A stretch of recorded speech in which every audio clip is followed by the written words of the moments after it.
Konwa jotok makama kendo winjo gi achiel kachiel. Adoge studio kanya kora moge juang awinje paro ma mheshimiwa Robert Alai ntiere godo kato bana kuni wendo mabino antiko kachiel kachiel. Robert Alai winjo kata mokwongo wach ma Dr. Raymond Molo wacho kachiel koda katwa Wuok kaunti ma Siaya.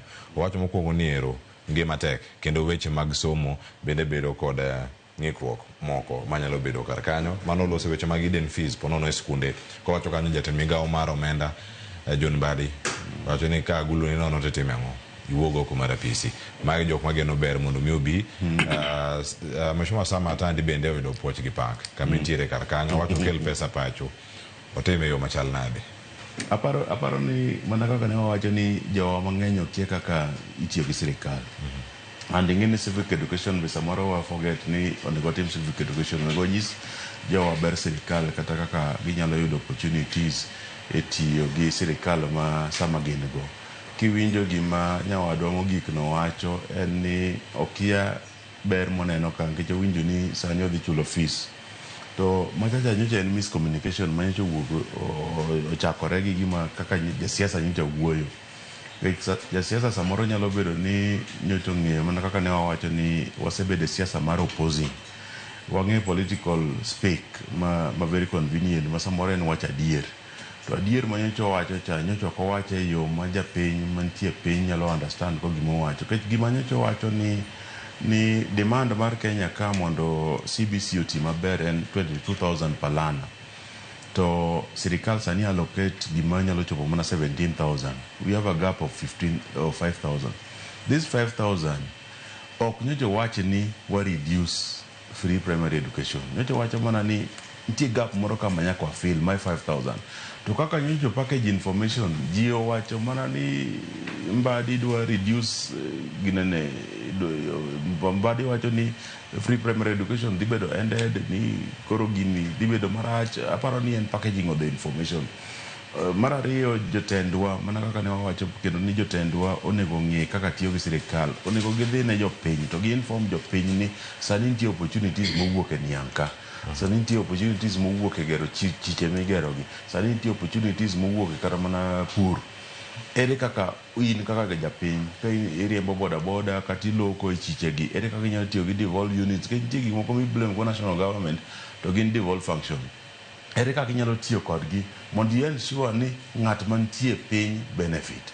To sani kiwuok e sirkal ka wuok Mbadi e sirkal ere yuto midhi yudo mondo Mbadi koro ka Mbadi wuok e sirkal kawuono to chako pingo sirkal ere kaka idhi chako chulo fees ere kaka fees ni dhi chulore ere yotne dong' en luongo Mbadi kanyo nyiso Mbadi ni luongo nouru Mbadi ni ka obio inform wane ni bet ne sirkal ni to konyo wagang'o to ke ni wacho ni ok ine ber broad based government and the solution is to remove Mbadi mwiso ni ng'iyo kitabu nitie jomoko e piny ka e grassroots mung'iyo kitabu makati gole tabu kawuono kikawo gwenge mang'eny ahinya ma onge choche kidhi ipenjo jonyuol go ni dong' ineno ka bedo ma ok kunyo choni inyou kendo dhi kelo tuoche samoro ging'iyo kitabu ma en in ineno ni dhi kelo tuoche te noneno miyieng'o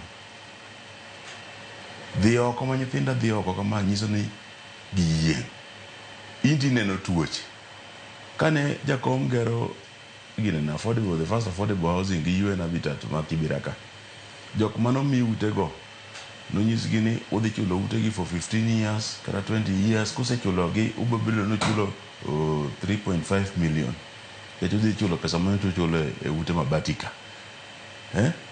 ji nodhi offer gi 5 million nong'e odhi chulo 3.5 million koro wacho ni pesa midwaro kuma ka en 3.5 we akaw 5 million ni adhi dong' gi 1.5 auso odni ka joji sedare mabati idhi kuchocho tiuso odni kidhi chako tidhi use a lot of money mondo idog kama nyocha intiere cha baso jok manyocha yudo 1.5 profit mane giyudo go be odhi omedo dhako koro pesa ni ok laste koro ma ing'iyo kitabu ng'ato ng'iyo kitabu mitemo gole tabu matini to doka niya ichalo dhiang' mantie gweng'wa wan ng'eni gweng'wa tuo matin en semi arid gweng'wa en semi arid nyando kacha en kama en low mar anywang' Koro nywang'ni samoro yudo ka survival kata mag dhowa tek ahinya.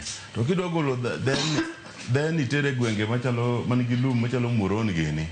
Niter itergi e gwenge machalo Muron. Tidhi yudo ka then ok dhi mayot. To ok odhi mayot ni ok odwa lum. Ong'iyo gi tabu. Koro ng'iyo gi tabu ma jawa ong'iyo gi tabu ni aparo ni ema kelo problem maduong' ahinya. Ema kelo problem ahinya ne jowa. Kik wang'i gi tabu. Kik jowa ng'i gi tabu ma every time ma gi face a challenge to wacho ni koro weuru broad base ni. Kose weye to koro idhi tho nikech ni ng'iyo gi tho koro idhi tho athoya. Onge gima waweyo ka. We can only improve from wherever we are. Erokamano ahinya. Nyakoro jowa koni kane pod wantiere ka achiel